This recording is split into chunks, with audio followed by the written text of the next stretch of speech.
प्यारे बच्चों, आज हम लोग कक्षा 10 हिंदी मीडियम पाठ 3 रसखान के सवैये पढ़ेंगे।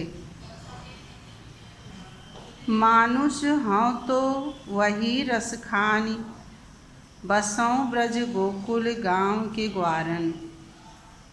कवि रसखान जी ईश्वर से प्रार्थना कर रहे हैं कि हे प्रभु, यदि मेरा पुनः जन्म होता है और मैं मनुष्य योनि में जन्म लेता हूँ तो मेरी यह इच्छा है, मेरी यह चाह है कि मैं उसी ब्रज गांव में बसों निवास करूं, रहूं, ग्वालों के बीच में जहाँ के श्री कृष्ण रहते हैं। यानी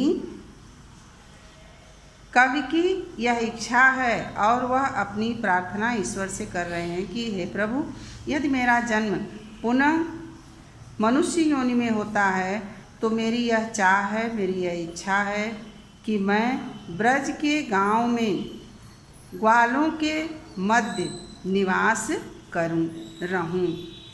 जो पशु हौं तो कहा बस मेरो, यदि मैं अगले जन्म में पशु की योनि में जन्म लेता हूँ तो मेरे जीवन पर तो मेरा कोई वश ही नहीं रहेगा, मेरा अधिकार ही नहीं रहेगा। मैं मालिक की इच्छा के अनुसार ही जहाँ मेरा मालिक रखेगा मैं वहाँ रहूँगा। लेकिन फिर भी मेरी यह चाह है, मेरी यह इच्छा है कि मैं चरऊँ नित नंद की धेनु मझारन। यदि मैं पशु होता हूँ तो हर दिन नित्य प्रति नंद की गायों के मध्य चरने के लिए जाया करूं।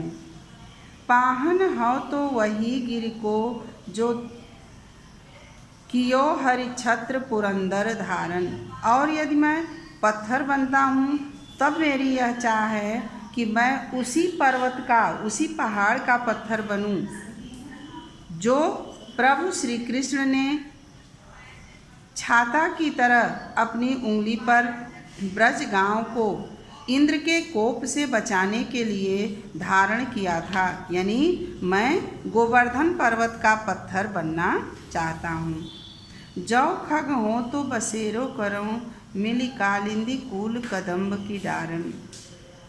और यदि मैं पशु नहीं, खग माने होता है पक्षी।